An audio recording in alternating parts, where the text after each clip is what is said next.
Camera rolling. George rolling. Right. So our guest today is a good friend of mine, a podcaster, colleague.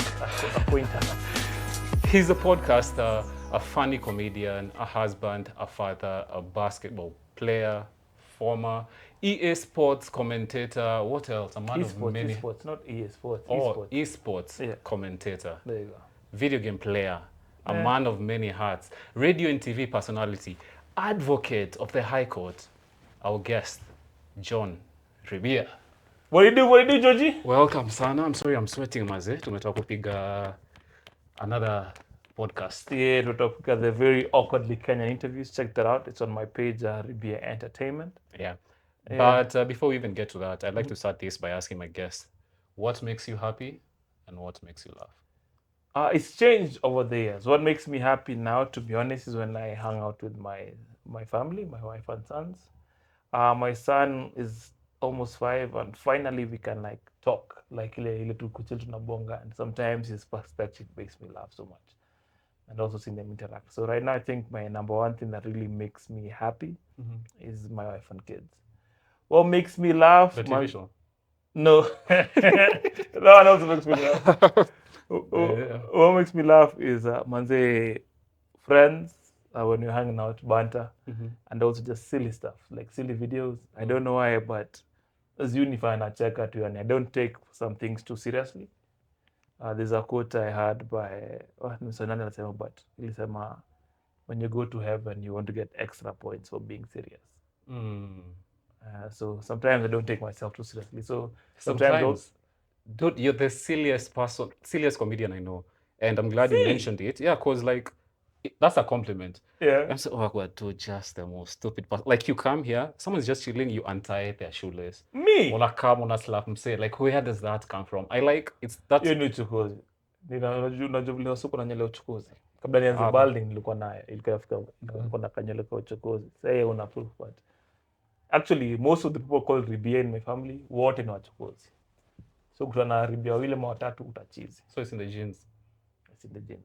Plus inaoga good way ya kuanzisha banta. Nikipata wasa wako serious sana tafulaki. Hii room iko too tense. You just need yeah. And siblings, were you ever like that growing up with you? Yes, but my sister Shironi more akona more talent ya kuchokozana than me. Really, so I can't believe that. She gets on my wow.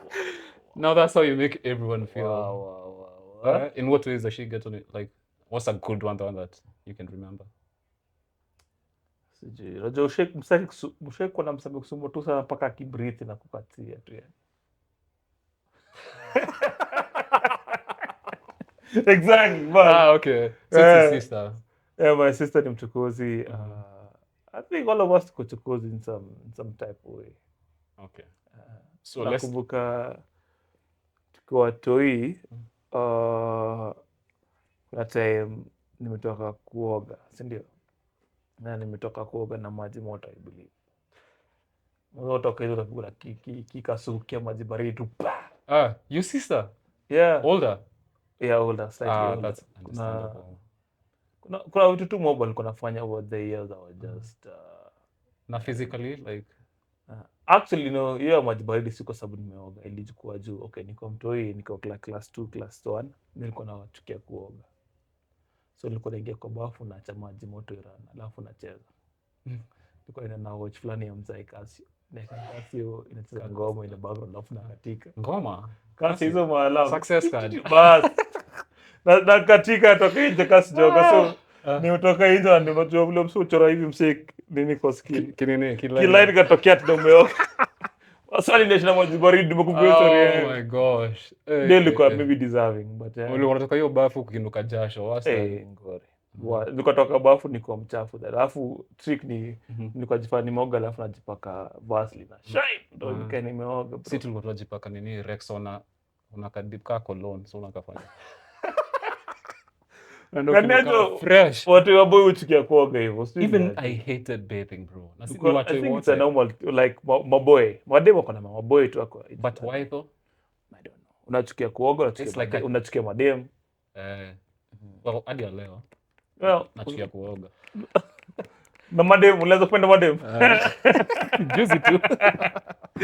Yeah, but wacha tuingie law. We only have an hour, man. I wish I'd got you mapema and you're rushing to a client. Less is more, bro. Less is more. So how do you balance? I mean, I've seen you on TV panels discussing law. Actually, if you don't know, Ribia taught me a law. You remember?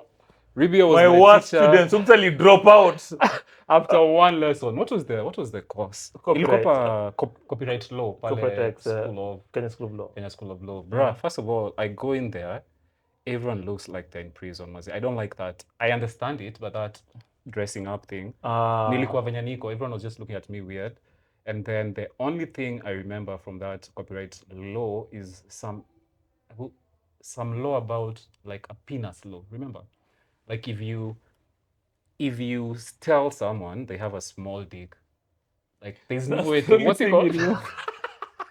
That's the only thing. That was so interesting because it was like a Trump rule. I will explain it in law it's basically regarding satire and how satire absolves you from many things in law. So if the description is maybe like it has satire, you're not, if it's too exaggerated, like parodies, there you can be held legally liable. So, but that applies in the States. So yeah, so that was the law. So it's actually the course was a corporate X. So we were teaching people corporate lawyer states and also helping in Kenya. Your class actually should have continued submitted comments to the National Assembly Committee on Intellectual Property Rights on how we can amend our Corporate Act. So what the class does, we try to get half creatives, half lawyers. So the reason why half quitters, one quitter, he got to solo. The reason why we had it at Kenya School of Law is they were hosting us. We had a problem with getting a permanent host so we could have the classes. So when Kenya School of Law hosted us, then of course we had to have half the lawyers. Also, Kenya School of Law has that suit and tie dress code. But the previous cohorts of classes also a bit casual. So maybe that's why. Maybe you could have communicated that. Because the creatives I know pendangi that corporate field. And also the reason now we don't like having too many lawyers in the class ni ikifika question and answer, also nauliza questions from a point of knowledge. Ni hata nyinyi understand concept hapa au like layman, yeah. So inakuwa a bit intimidating. No, but I liked the mixing it up. I like the mixing it up because I got to see like what law students go through. Yeah. Na hiyo kiherehere. I can see where that kiherehere comes from. Well, like, but at least my class I made it to be a bit dressed down. A law classes are 10 times more serious. So I like to teach. Exactly. Yeah. So I like to teach in such a way that even comes yako mengia na ni wa class 5 wanaweza elewa. Now the exam of course will be technical, but I'll give you the notes and all the tools you need. But at least at the teaching point, I need you to understand from a very basic. Because I also, when I was learning the law, I had trouble with people who didn't take the time to break it down. Because once you understand the simple concepts over the course, you can now understand the more complex things. You can apply what you've learned. You can apply. Also, like as a teaching style, there's a guy I met, Juicy. I won't say his name, but he's a son of a judge who just died like 3-4 years ago. I'm sure people have already figured it out now. No, I haven't figured it out. But that guy was a lecturer at Kenya School of Law. So the son. So when I performed at Mamito's show for the weekend, akakama kanisa, where did you know my father? Akasema jina mbu yake.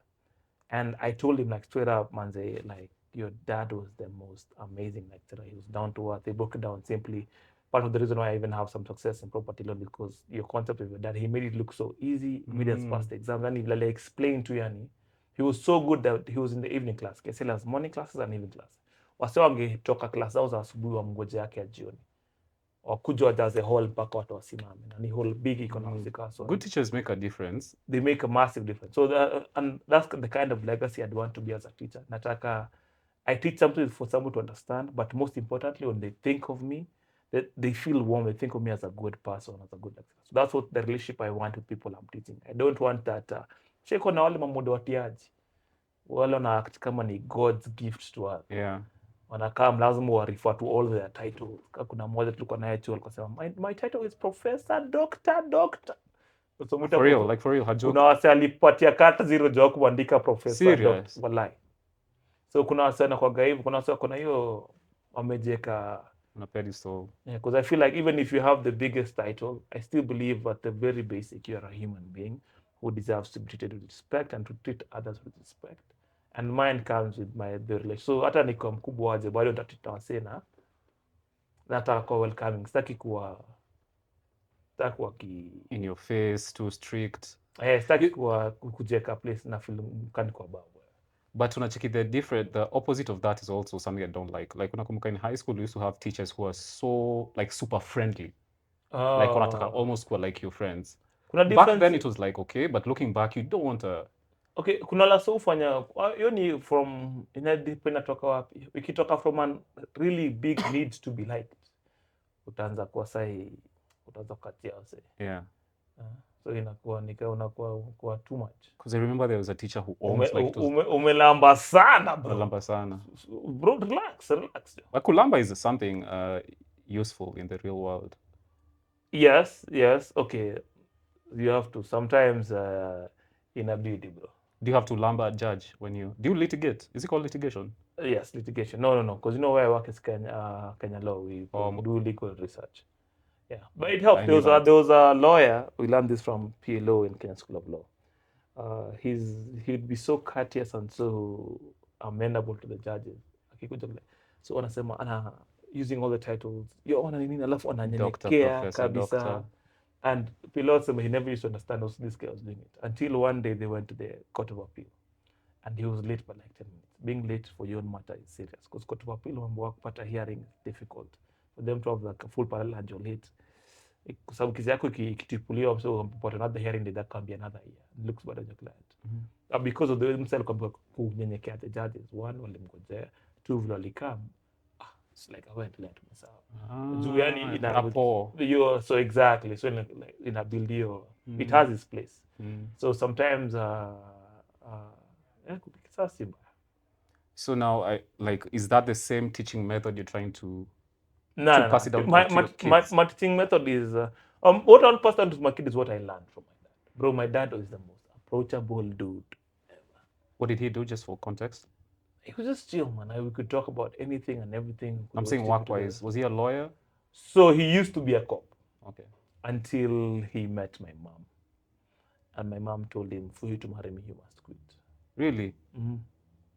So, aka quit. Saved your dad from a lot. No? Sa angekuwa amelipwa na grenade na mavidolence. I probably say kwa amesha retire by that time.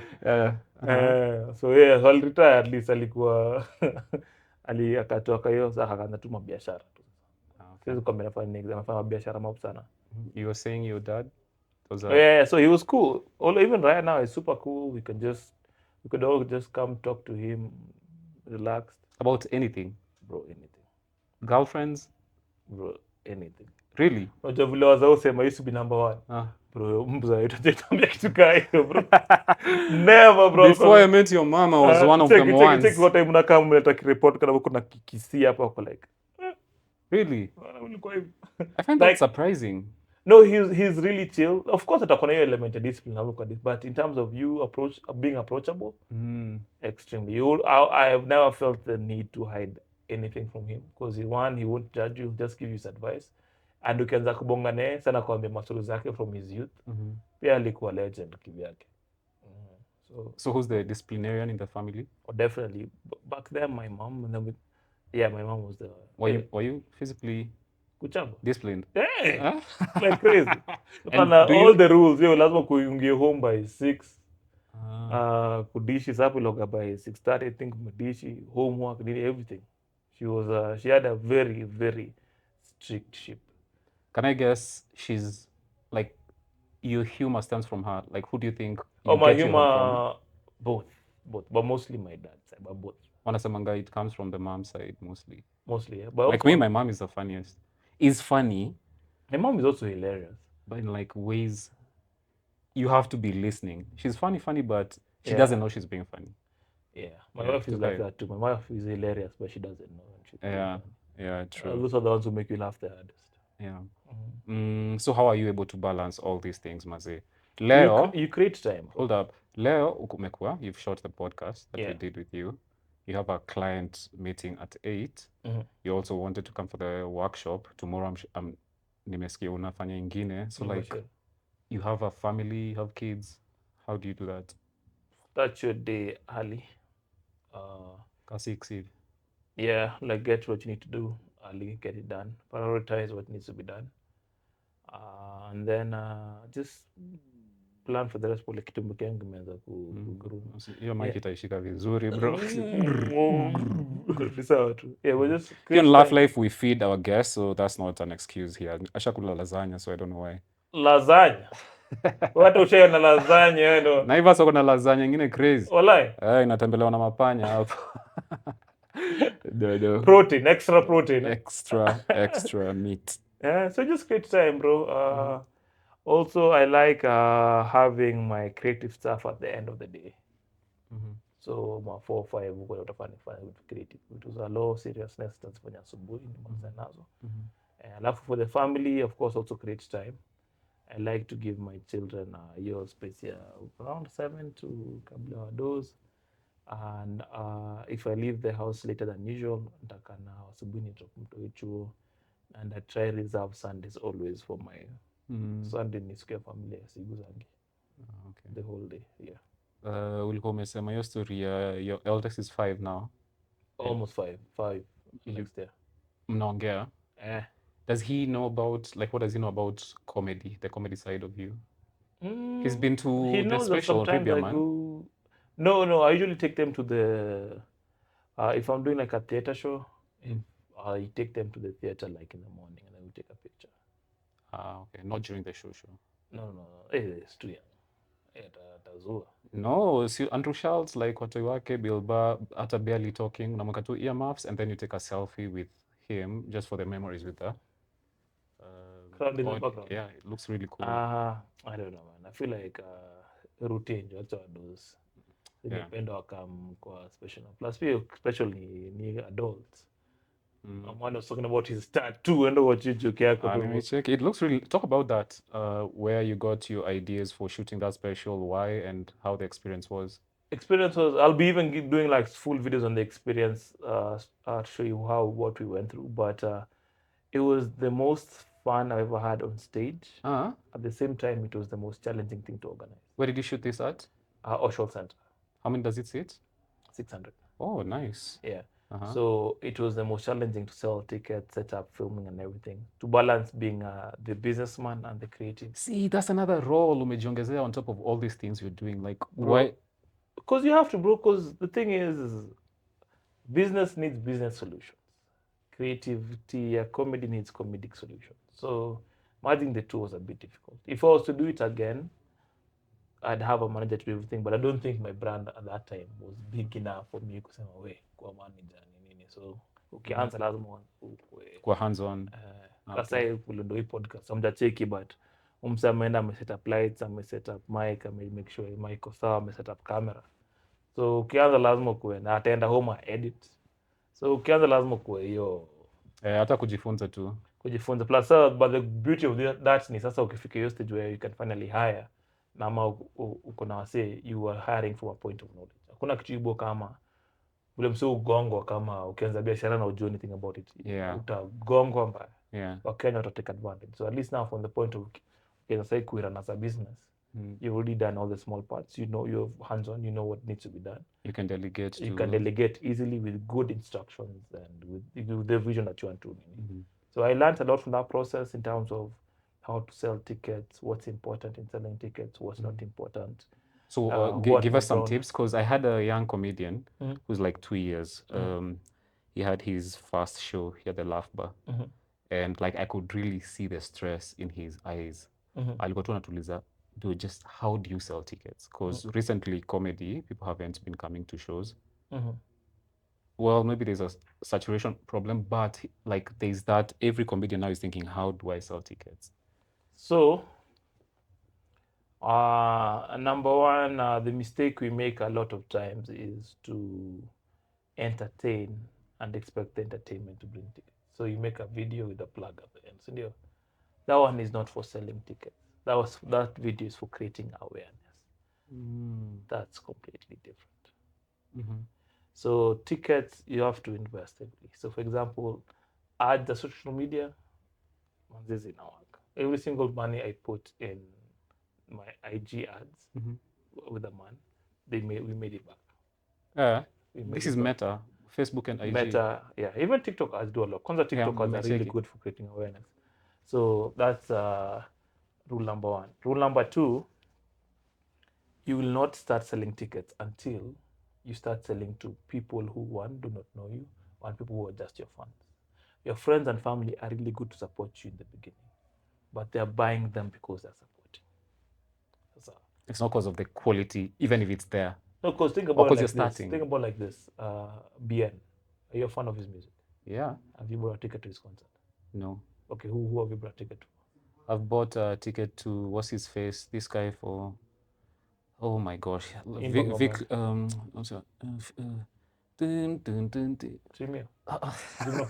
no, oh my gosh, man. Umse, leo tuna nini, utapigwa na kichupa. Mabunda. His video where he's an old man. Oh my gosh, people on the nini. Kahush? Not Kahush.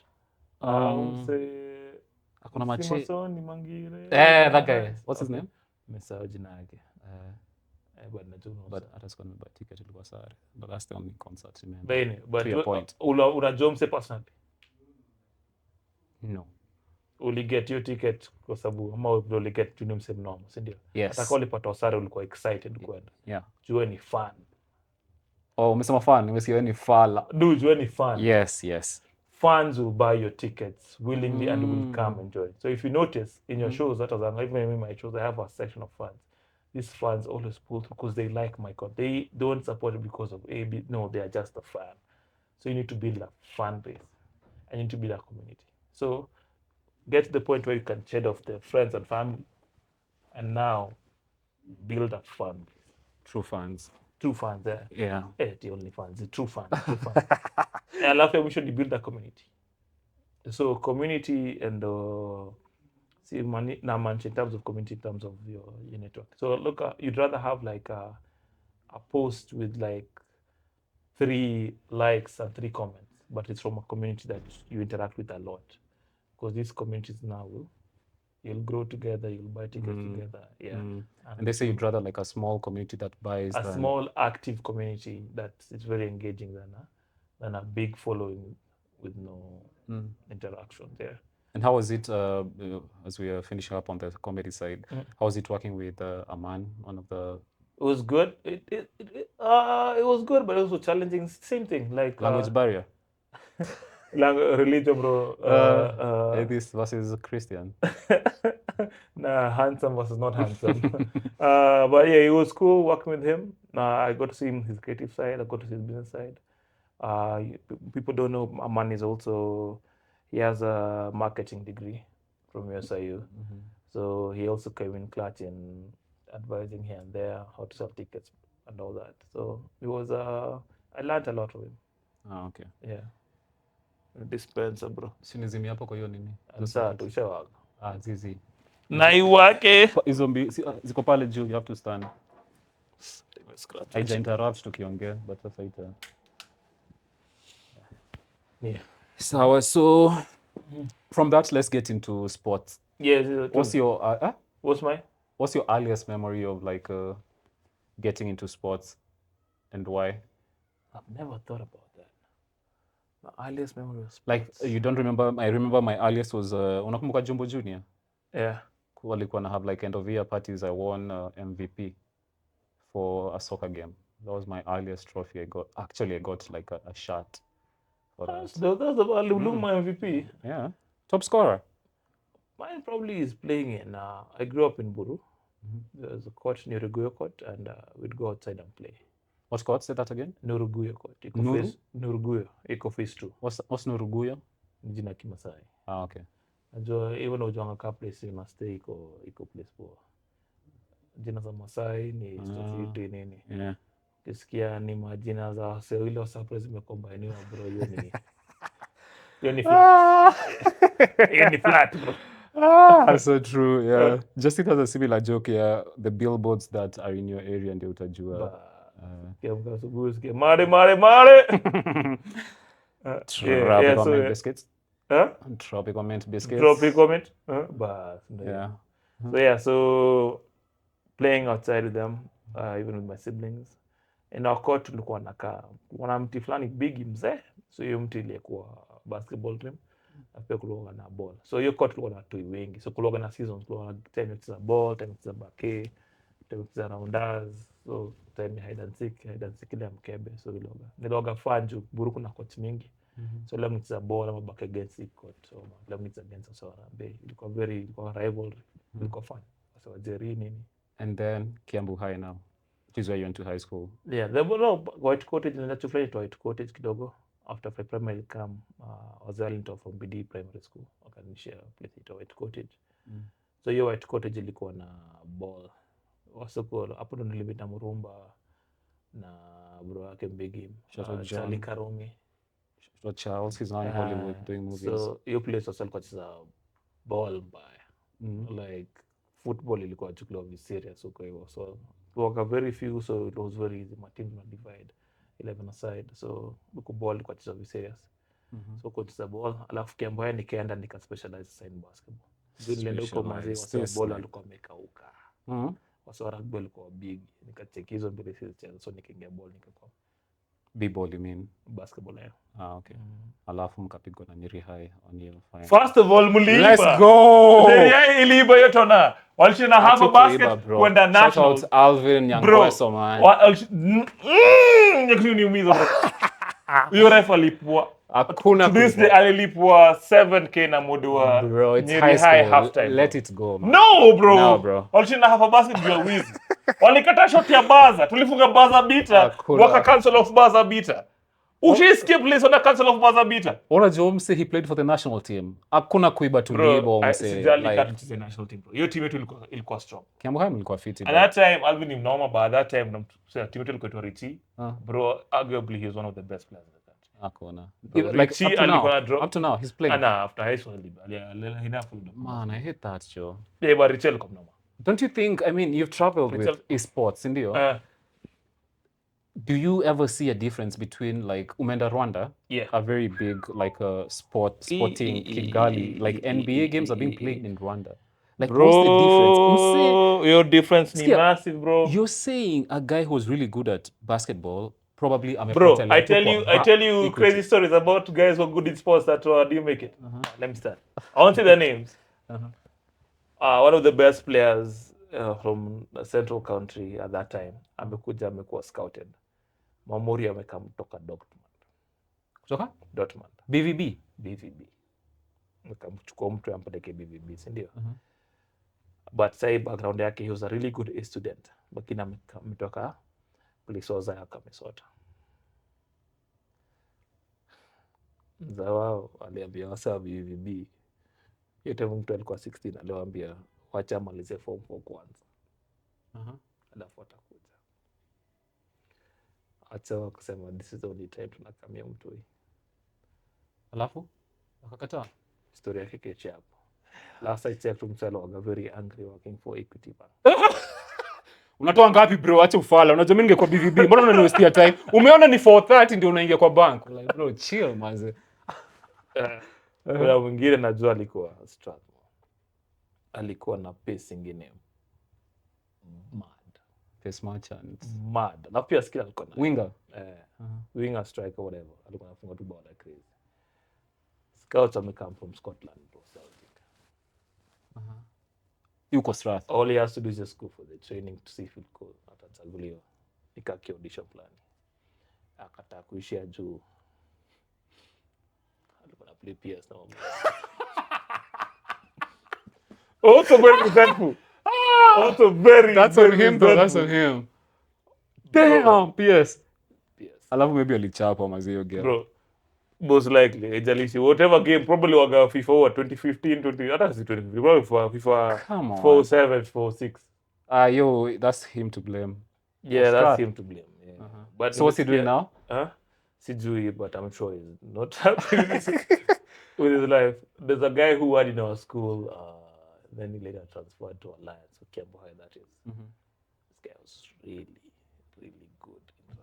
like bro kuingia rugby teammate ama any teammate lazima uwe at least form 3 form 4 ungejoin team kwa form 2 na mancho ni skill form 1 form 2 ulikuwa unaenda kwa tizi unafanya training now unachota maji but of course the nasty work nika intern nika academy your skill level is not there yeah bro skill alikuwa anaingia school from form 1 alikuwa from western he's a western like built from central too yeah alikuwa tu alicheza flyer rugby tu kwa mkubali lakini so bad alikuwa anashinda suspendiwa na anaingia trouble tu hadi force kuitio kitu na manjio Chuti ilitoa Umbachi akaisha 7 Chuti ilikuwa toa sika kadhaa wanacheza under kila mwaka sika ile watatu walikuwa tokea mbaya wanaingia hiyo under 7 under 18 17 ama rugby tulikuwa nationals often so nimeona so many stories but then again understand hakuna longevity hata Umbachi mwenyewe sai he's made a bigger name in cooking than in in rugby so sports in a grow sai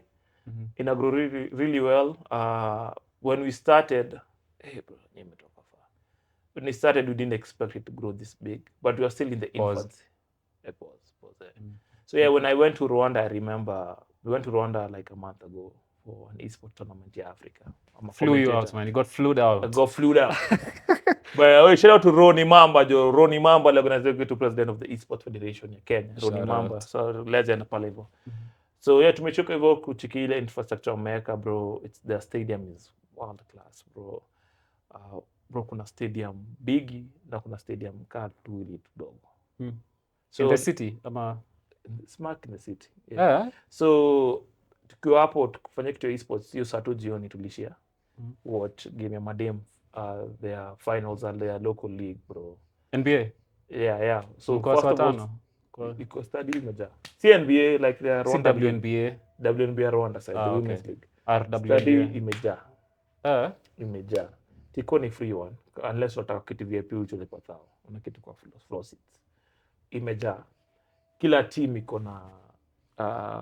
their own like dramas wa could get the crowd pub like cheerleaders and what not coach na kila kitu like ukienda Nyayo ushaona box score vile yuko ile juu ile kitu big ile box score Nyayo wande kana choke bro tangu ni zaliwe Nyayo imekuwa the same sijaona box score Nyayo ikiwa bro nikaingia in the first time in my life nimeingia nikachekia working box score kila player ameandikwa hapo unatiki fouls zao unatiki scores na hizi study ile study big ya bake ile study ndogo wako ile study big ya ball wako na ile study main ya bake ile kubwa ya volleyball alafu kuna study ndogo in the same just nilikuwa nafikiria if we had the same infrastructure in Kenya bro ile investment imeka kwa sport bro I think it's one of their main attractions and then after talking the next week walikuwa na biking league ile kama Tour de France Kenya ya Rwanda Tour de France but say ya Rwanda waliongana like it's a big thing people came from all over the world to do it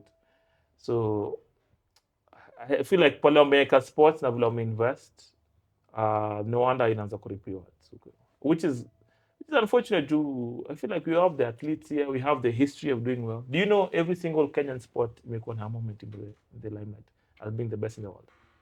If I shout out some sports, you can tell me. Yeah, shout it out. Soccer. Sorry, football.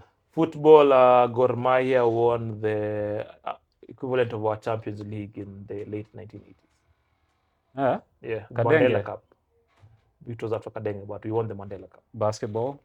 Basketball men's in the 90s umefika hapo na women up to even last year tumekuwa the best club in Africa like in terms of basketball talent. Volleyball women's right now women are still the fantastic ones and it's been like that for the last since the 90s. Hockey in the 1970s we made it to number 2 and number 4 in the World Cup. 70s bro. 70s. We were in the top 4. Fencing. We have that lead defender from Germany who's doing. I was testing you on that one. Yeah. What's her name? Oh my gosh, I did an article. Piece on her. Nimemsahau. Lakini udemjua halipi bro. Anajibuy equipment bro. Bro anajipeleka huko. Bro, hizo maswords mazeni wale wasio kuna wapanga wameshapenia. Tumbaye ma equipment ya fencing kama tulikuwa tunabuy hockey stick high school. Tuchange. Tumtawala itabidi. Itabidi jo ude manaisha na jiba equipment. Ticket, bro. Kila kitu, bro. Everything. No support from the government. Nana, she's trying. Bro, ako so for you ni so annoying. I mean, but she's not the only one. Our athletes too sometimes unasikia. Yeah. Unakumbuka when our team was playing who in Africa, and then for lunch they had like juice and biscuits. Bro. Like I still umenambali juzi si world record holder. Ametoka tu ude mwana Kipyegon Faith. Amekam back Kenya anasema tuna place ya kutrain. Hakuna. Wallahi amekam juzi Kenya like a month ago anasema tuna place ya kutrain. What do you mean Kipyegon Faith? Hawana place ya kutrain. Si hawana train ya huko Iten huko hivyo. Hawana track. Oh, like track. Train. Okay. Hawana son. And that's like the best in the world. Bro, say back ya Kenya at least imepanda. But kwa time nikiwa campo when I had played I was dreaming maybe one day I can be selected to play for the Kenya national team. Mori walirudi wakasema vile walishia I think it's versus Egypt. Wajalipo hotel. Wametafuta place. Manze ilibidi wamedoze kwa embassy ya Kenya kwa hivyo. Walilala kwa pyramids, bro. Wallahi. Umetoka Kenya place kwa respect ndio huko hivyo boacha nilikao kwa homeless. By the time wanarudi walikuwa wamekata tu kapa 10. Man, that's so sad. Salafu waanza kukimbizana mala. Imagine.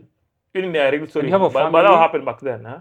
Yeah. Some of them are family. So yule kupata wengine walikuwa na kutuja. Akina Ombachi na hiyo rugby team yao kwa time waliquit kwa sababu hawako milipwa for how long. Yeah. And those rugby people are very educated. Like most of them have degrees and they're lucky because rugby is another example. So every sport other than being the best, we also have every sport had its peak in fans going to the stadium. Each one of these sports at a time ilikuwa inaja. Hata cricket kufika kwa time cricket ilikuwa imejaa mafans. Kwa time rugby sevens, masaku sevens ilikuwa na wasie wana chrome. Sasa hiyo imeisha hiyo culture, but it's a lack of investment. Masaku nakumbuka wasali kwa sema ati ameenda usharati ikakuwa morally banda. Wasali kafanyika kind the most evil thing. Ikakill hiyo rugby culture kwenda. Back 3-on-3 fight in the 90s was massive. Like when the back study. Dude, did you see sorry to cut you off, akina hot sauce? When you come with a Sprite. Andwan, yeah. Like at least stand out producer psyche back in Kenya. Yeah. So every single sport we make on its peak and its challenge na valleys. Kwa time in the 80s na early 90s, Nyayo ilikuwa naja. Kwa sekta kubwa. Game like football was a bit tribal, but teams zilikuwa na ukabila mingi. But ilikuwa naja mikakilio na kind government ya politics at that time. It's always politics. So I feel like wasa kusema Kenya ina history of sports. Ukiangalia closely, we have a great history of sports where each sport that has its peak in terms of performance and funds coming. It's just been a lack of continued infrastructure support. But I think like that's changing. In football, let's take funds wanaanza kurudi kwa sadi pole. Yeah. Academies zinaanza come. Shout out to wase kama KK na Two Talents of Africa na build academies. Basketball which get turned on external investment finally inaanza come through pole. Athletics has always been there. Hiyo tu ni talent pool yetu ni massive. So slowly but surely inarudi. Maybe now there is esports. Yes, now there's esports. So esports is massive. There are many games, but the most popular one is your FIFA, your EA football. Bro. Umeona mambo. Like we have kuna watu wana. Bro, I've had the privilege of touring the country twice. Once with Tusker, once with Safaricom. Bro, nakwambia tulienda mavichochoro zingine huko deep huko Embu, deep huko Mombasa kwa kijiji jaiona. Huko sijui how many kilometers away from Lami tukitafuta talent. Wase huko bado ni wanoma. Wase wanagusa pia. Wase ni wanoma. Esports watu ni wakali. Like across the country, bro. And also madem. It's not just like madem pia, men and women. Yeah. So the beautiful thing is now the women's side is growing. Actually, I think the best esports player is going to be some chick. I can't say the name because right now she's too young to be mentioned. She's 14.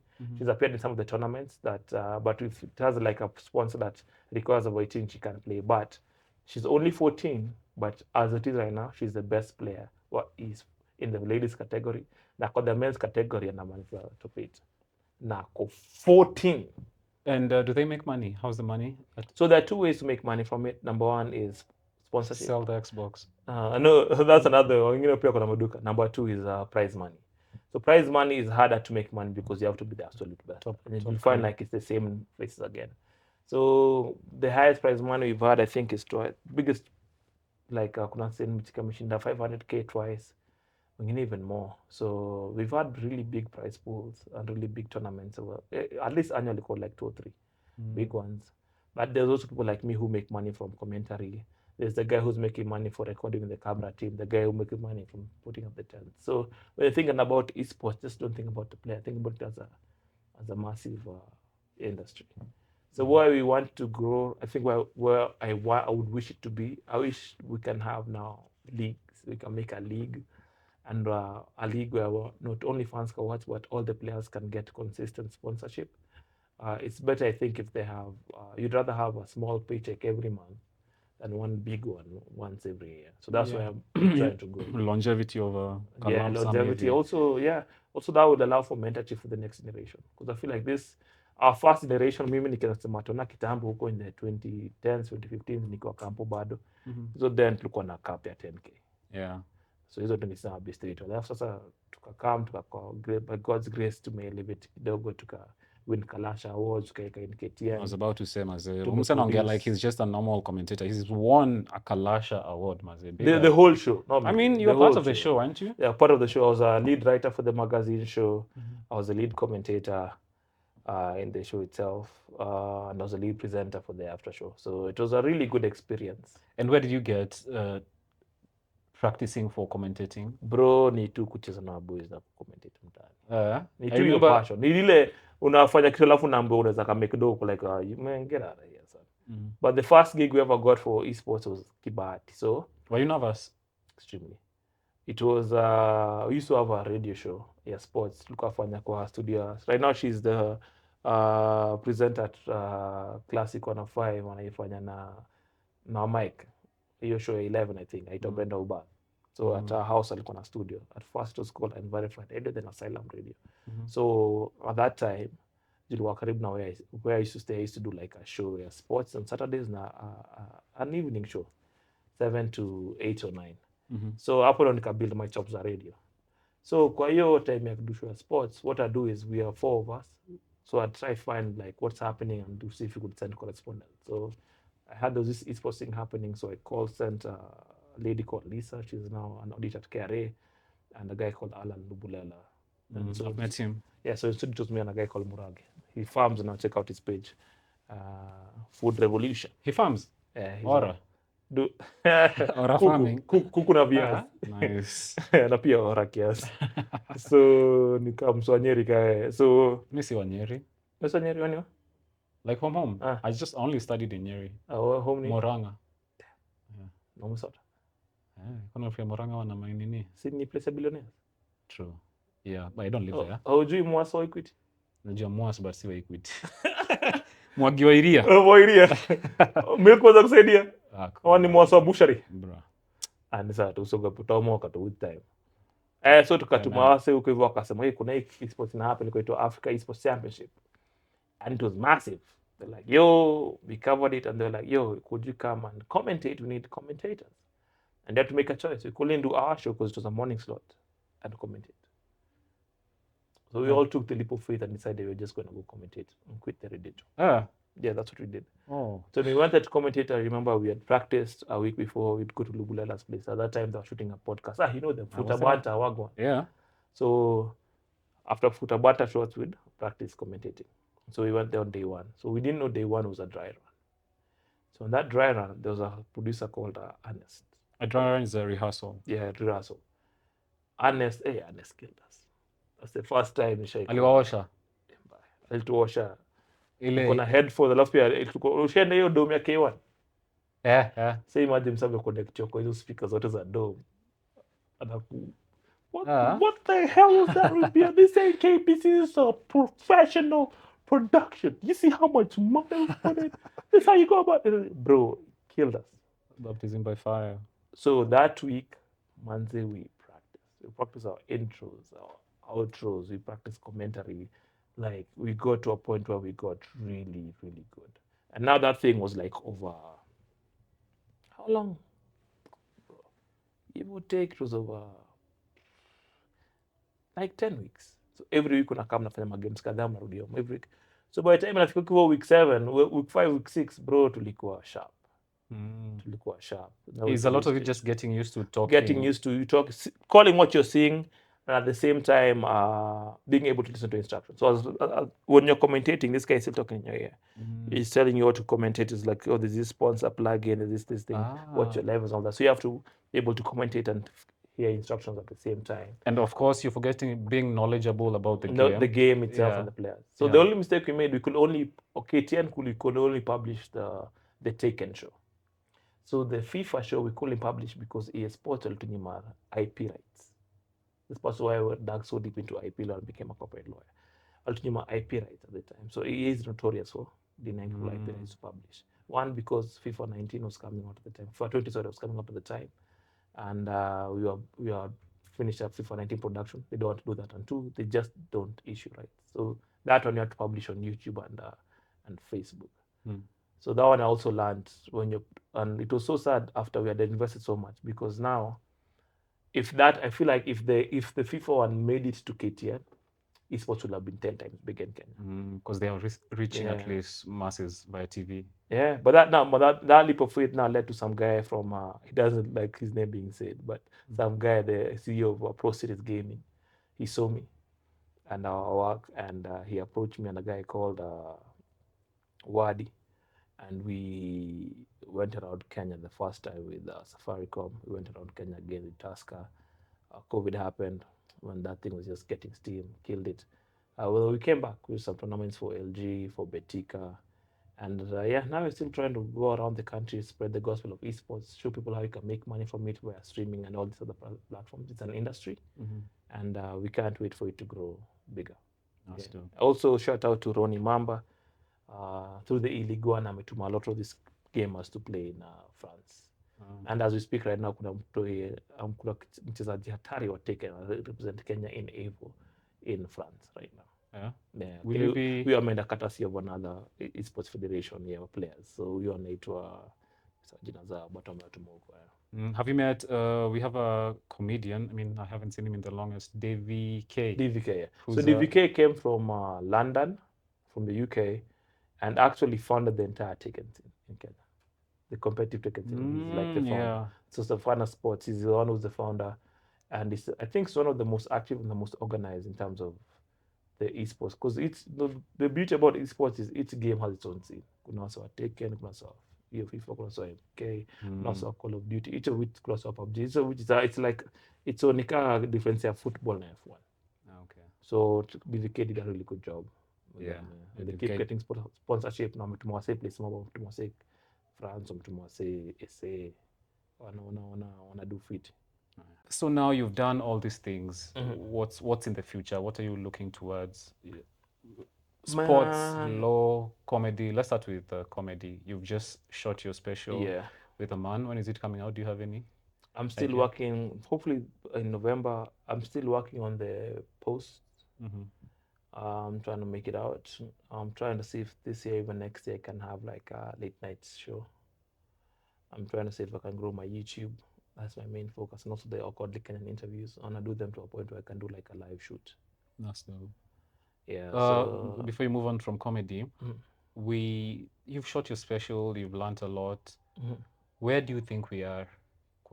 Like we've been calling international comedians, shout out to Dad Mutai from Stand Up Collective, flying these comedians out, because you can be in sort of even Lusavali PF shout out to Eric Lusavali too, both and outfits, Emmanuel Kisiangani and Emmanuel Kisiangani. These are the biggest names in comedy. And sometimes you live in a bubble, in the Nairobi bubble, and of course you're growing as a comedian, but then you see just one act here from SA, Robbie Collins, sold out 3 shows in a row. Like you're watching him like this, you're like, what have I been doing? So like, where do you think we need to be as an industry and individually for your comedy? I think we're at the right place. I think the next step, which we should really do, is aggressively hit other towns. Nakuru, Eldoret, Mombasa. I feel like there you'll get more love because they've seen you less. I think in the right place. I don't think you know how far our stand-up is progress until you see other guys come here. Because normally Kitambo, when they'd come, I'd be like, man, they are so far advanced, man, these guys are. But now when other comedians come from other countries, they're advanced, but they're like, yo, bro. Like you can break it down to how you can. Yeah, you can see this, hey, like, hapa hivi tu ni exposure sasa tunaongea. So for example, all of our comedians that have gone out there, Ngashira Nani, they went out there and they did really, really, really well. Mamito went there, killed. Aidan went there, did well. Bro, Ty, Justine. Justine went there, did Doug well. has been to Doug has Manchester. yeah, so I feel like we are there. The I think Ushe kuwa, it's like when you were younger. Like me, I had a crazy growth spurt when I was 16. Almost grew like a foot. Sindio? When I went back home, midterm na end of was like, bro, ni mrefu, because I was growing every single day. I didn't see my growth. So I think in Kenya, tricky leg got tumekuwa nayo. But can you imagine where we started at Blues, and now we have parts like Comedy Club having its venues. We have a permanent comedy club. We have multiple other comedy clubs. There are sometimes like, come last weekend, or like 3 or 4 shows at a time. I remember there's a weekend clock at 2 theater shows, 2 shows in 2 different like if a point where we can have 5 or 6 comedy shows at the same day. Some days even have like shows here, shows in Mombasa, shows in Eldoret, shows in Nanyuki. So you're saying we're just too close to the elephant to see it as comedians. yeah. Also, we are finally at a stage where we are feeling the pressure to make money from it. At the beginning, you were just having fun, but now we are at that stage. Now we are really trying, and now that's where the real pressure is coming. Yeah. So trying to monetize it is the hardest part about this journey, and we will make it. But I feel like it's a journey on. It's like now we have to find out the do's and don'ts, and it's what I really love about this comedy scene is it was hard for us. For the ones coming behind us, we've made it easy. They have workshops.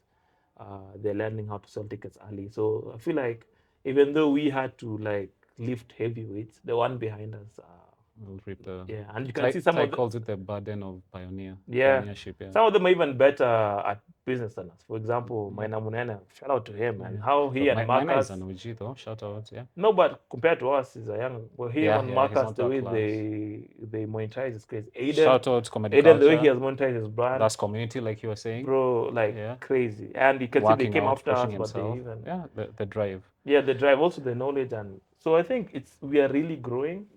We're just too close to it to see it. But if you were to step back, you'd really enjoy. If you were to go to another country, you'd enjoy the craftsmanship and the skills. Okay, yeah, that makes sense. As we wrap up, there's a workshop here. We have a comedy workshop every Monday at Laf Lyf, so we're using the room. Let me wrap up. I see the guy telling me to wrap it. Any advice you have for comedians, anyone who wants to get into law? Those are two different things. But fine enough, they have almost the same trajectory and career path. Embarrassment is almost always the price of entry. When you're starting something new, you'll be shit. You'll be horrible. All right. If you really love it, take the time to learn the craft. Don't chase the money first. Learn the craft first, and the money will come after. Find something that you love and do it to the best of your ability, because you might just say rehearsal. Of course, don't quit your day job, but at the same time, try to do something that makes your heart glad. The reason why I try so hard to follow my dreams and passions is one day when I'm talking to my children, I don't want to tell them to follow their dreams because I didn't. I want them to follow my dreams because I did and they worked.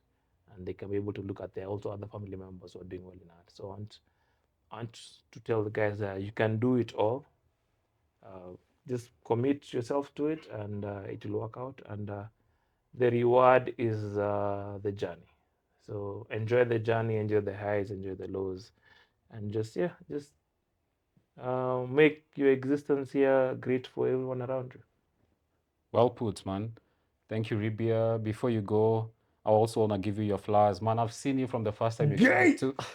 I hate comedians, bro. Let's wrap it up and end the game. Okay, niambie ulikuwa semaje? You've ruined it. No, just Nitakupatia off camera, bro. sema tu adu you're even way more. How isn't it? Okay, pole. Nah, that's so ruined. just That's the end of Laf Lyf. check. Wallahi. Check out Ribia. Wallahi niko serious. Check out Ribia. Awkwardly Kenyan interviews. Check him out. Ribia man special coming through. Yes. Very soon. Yeah, and that's it for Laf Lyf. I was giving you your flowers. I'm saying, dude, it's been a pleasure watching you grow, not only as a comedian, as a family man. You know, he's been a very good friend of mine in comedy. Those come by less and less and fewer. but I really love our friendship. Hey, yo. And also, like you have, yo. it's okay, it's okay. You have, I love how you have like male Hey, friends, yo. and you put as much effort into your male friendships. Doug, for your birthday, every birthday I see and every like something worth celebrating, he just gets you something, and you also do the same. So I love when male friends, men, just give flowers and appreciate each other. Oh, how long have you been That's married, it bro? for Laf Lyf. You love it when men do what now? See you next time. When men do what? Bro, thank you for the flowers, bro.